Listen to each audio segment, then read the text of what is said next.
I want to start by saying this. This is not a political video. It's merely a cautionary telling of recent events, so for those of you scurrying down to the comments section to peddle a political tirade, just don't. Oh my God, it's just such an unbelievable moment. Brandon, you also told me, as you can hear the chants from the crowd, let's go, Brandon. If you live in America, odds are you've seen this over 1,000 times. On every news channel, in every protest, and at every merchandise store trying to make a quick buck. Admittedly, it was pretty funny. Either the reporter genuinely misheard the crowd or was just trying to mislead the audience in an effort to save their innocence, and likely her job. But as the dust settled and the meme died off, one man was left picking up the pieces, wondering how the pinnacle of his career could also be the catalyst of his downfall. You could attribute a lot of interest in NASCAR over the idea of control. At a time where a higher power wanted to inflict its interests on the people, they took control by souping up their cars to outrun the feds. And even after Prohibition ended, they made their own way by racing each other. Drivers like Curtis Turner, Wendell Scott, Lee Petty, and Junior Johnson all turned their experience as moonshiners into Hall of Fame careers. But that was then. The days of the bootlegger are long behind us, and the sport has been all but monopolized. With the exception of Furniture Row, the past 18 championships have been split between just 4 teams, with Hendrick in particular making up half that stat. Suffice to say, seeing an owner-driver these days is about as rare as an Eric Almirola win, and in the case of Denny Hamlin, he doesn't even drive his own cars. Now granted, you do need at least some mechanical know-how to drive a race car, but with the ensembles of engineering degrees teams put together for their programs, the driver only needs to touch 2 things, the wheel and the pedals. It's rare to find a driver who actually works on their own car, and with the immense amount of rules NASCAR has for the next gen, it's in every Cup driver's best interest to stay as far away from the garage as possible. Still, there are a few who continue to encapsulate the essence of control. Drivers who oversee everything from chassis to checkered flag. And one such example can be found out of Woodbridge, Virginia, hometown of Brandon Brown. Born in 1993, Brown got his start driving go-karts at the King George Speedway before going on to win the 2006 World Karting Association Mid-South Region Junior Championship, the 2008 Junior Restricted Light and Heavy Division Championships, the 2009 VDKA Series and Junior Restricted Light and Heavy Division Championships, and the 2010 Virginia Rookie of the Year title in the Wheelin' All-American Series. Oh, thank God that sentence is over. He would do the latter, driving his own cars out of his own shop with his own team, Brandon Built Motorsports, headed by part owner of the Southern National Motorsports Park and his father, Jerry Brown. And together they would find victory lane a number of times, primarily at the Old Dominion Speedway. By the time he started college at Coastal Carolina University, he had also graduated to the Truck Series, making 3 starts in 2014 under the Brandon Built banner. He would continue making occasional appearances throughout 15 and 16, as well as shifting over to the Xfinity Series in 17 and 18. And by 19, he wasn't just a college grad, but a full-time NASCAR driver. Of course, he still couldn't hold a candle to the powerhouses like Penske and Gibbs, but as long as nothing went wrong, he would frequently bring it home in the top 20, top 15, and occasionally the top 10. In 2020, he made the Xfinity playoffs, and although he was eliminated in the first round, he came the closest of anyone to advancing. What the hell was Herbst doing? He picked up right where he left off in 2021, storming right out of the gate with a 6th and an 8th in the Daytona Double. 3 weeks later, he would pick up his first podium. In a topsy-turvy finish to the Call 811 Before You Dig 200, who the fuck comes up with these names? He found himself in 11th place with 2 laps to go. But as he sent it 3 wide into turn 1, Jeb Burton decided to play pinball with the field. And as the white flag waved, Brandon Brown found himself in 3rd, a position he'd narrowly protect against terrible Herbst. Just like that, he was closer to the checkered flag than ever before. And while he did pick up a few more top 5s and top 10s, it became clear that if he wanted to finish 2 spots better, he'd have to catch lightning in a bottle. On a rainy Talladega weekend, NASCAR's got its work cut out for him. Scheduling 2 races on the same day isn't usually an issue, but this is Talladega, home of more overtime finishes than any track not called Daytona.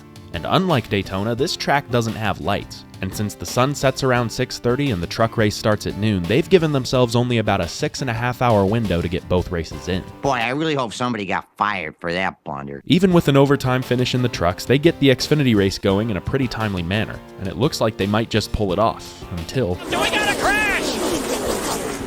Ugh. A late wreck forced a 20-minute red flag, and as the sun continued to fall, the threat of rain grew ever closer. Drivers were getting antsy. They had to wrap this race up ASAP, and even a spin from Jeffrey Earnhardt wasn't going to stop them. But of course... Oh, we got a crash! Down a little. Here's a burn into the outside wall! At this point, the cameras had already been turned up to their max ISO, and even the drivers outside the cutoff were complaining about visibility. NASCAR had to call it, and and in a three-way fight featuring two powerhouse teams, the single car Brandon built was declared the winner. You guys, oh my God! Thank you, Dad, so much! We did it, Dad! We did it! We did it! We won! After years of making their own way, they finally did it. The Brown family were officially NASCAR winners. But how could they have known how popular this win would truly become? Interestingly enough, the YouTube upload of the broadcast cuts off before Brandon's interview. But it doesn't matter, because it wouldn't take long to spread to every corner of the internet. Something worth noting. NASCAR teams rely heavily on sponsors. I mean, why do you think they have so many of them? And throughout much of the sport's history, teams relied on one primary sponsor to get them through the whole year. They might run a one-off on occasion or a special paint scheme for shits and giggles, but for most of the year, Dale Jr. had Budweiser, Jimmy Johnson had Lowe's, and Denny Hamlin still somehow has FedEx. Brandon Brown, on the other hand, never had a FedEx. Like most other small teams, he either ran out of pocket or off the stock market, repping smaller brands that hadn't yet gone public or never planned to. Now, these companies may be good for getting a free supply of hard lemonade, but when you're trying to run an over 30 race season, one race's worth of sponsorship just ain't gonna cut it. So many teams just show up each week with a different livery. By my count, Brandon ran 14 different sponsors throughout the 2021 season, and that's not to mention the plethora of associates lining the body. You might rag on racers for their reliance on putting as many stickers on their cars as possible, but that's just what they have to do, because when they don't, they can't race. A fate Brandon was looking right in the eye when he made this video. I'm bringing the deal to you here at Brandonbuilt Motorsports. You can come on down to the number 68 where we're for sale. You can see your company right here on this 68 Chevy Camaro Hot Rod. Are you tired of spending your company's hard-earned dollar on some of these garbage advertisements? All joking aside, financial backing is the cornerstone of every great race team, just as neutrality is for business. In order to keep up good appearances, companies avoid controversy like the plague. Unfortunately for Brandon, he found himself wrapped up in politics, where everything is controversial. Needless to say, the sponsor well dried up, and according to reports from current sponsors, communication and opportunities became just as scarce, with Brandonbuilt largely going dark toward the end of 2021. Heading into 22, they needed to find cash, but little did they know their salvation would come from a different kind of currency. Besides being one of the worst status symbols ever, crypto in its current form is generally unreliable. Beyond being widely misunderstood and mostly unavailable to any layperson, the price of any given cryptocurrency can rise and fall on a dime, or on a coin. Brandon Brown already had experience partnering with a cryptocurrency, bringing on the meme coin Baby Doge for a pair of races the previous year.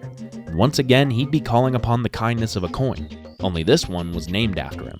LGB Coin, or Let's Go Brandon Coin, agreed to sponsor the 68 for the entirety of 2022, and while it garnered a lot of eye rolls from the fans, it was the perfect opportunity for Brown. He had finally found his FedEx. For all of about 6 hours. It didn't take long for NASCAR to clap back and reject the sponsor, although it didn't take long for the rejection itself to get rejected. NASCAR signed it, said it was fine. No, we didn't. Yes, you did. No, we didn't. What's this signed piece of paper then? You forged that. No, we didn't. Yes, you did. To this day, the details are still pretty murky, but no matter what, NASCAR always gets the last word. So when the 68 car arrived in Daytona, it was without a sponsor. Turns out when you turn your back on your long-standing partners for a coin worth infinitesimally less than a penny, they don't take it well. And while they were able to cobble together a couple more sponsors throughout the year, things went downhill fast. By the midway point of the season, Brandon bowed out of his own car with the hope that other drivers could bring the much-needed funding. And in the meantime, he'd take whatever ride he could get. Our Motorsports, BJ McLeod, Mike Harmon, anything. Unfortunately, the results just weren't there for both he and his team. And so, in the same race he won just a year ago, Brandon Brown would drive a Brandon-built car for the final time.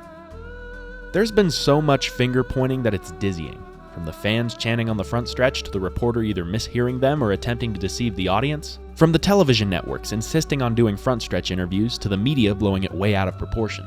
From every dealer who's ever sold a Let's Go Brandon shirt to the inbred Neanderthalic crypto bros who were no doubt trying to pull a DC Solar level scam. From Jerry Brown not keeping up good relations with his sponsors to those same sponsors not willing to give them a chance. And finally, to the millions unknowingly using Brandon's name in vain. There are so many people you could blame for this series of events. Except Brandon. He never asked for any of this, never did anything to egg it on or take a political stance. He even promoted a children's book to put a positive spin on the whole thing. Through all of the unintended turmoil and disdain surrounding his name, he has remained completely neutral, only wanting to live out his dream and drive his race car. He may have done just that, but in doing so, he would cost himself everything. A dream for a dream. With these videos, I like to have a point, a lesson we can all take away and learn from. But in this case, I don't really have one. There was no single avoidable event or fuck up to point to. Brandon Brown's career was dashed by something completely out of his control. And while I hope he returns someday, I don't know if he can. With the presidential election just around the corner, I have no doubt the chant will make its return. And to many, that's all he is. Nothing more than a piece of political jargon. They'll never know about the man behind it. A man whose dreams somehow turned into his worst nightmare.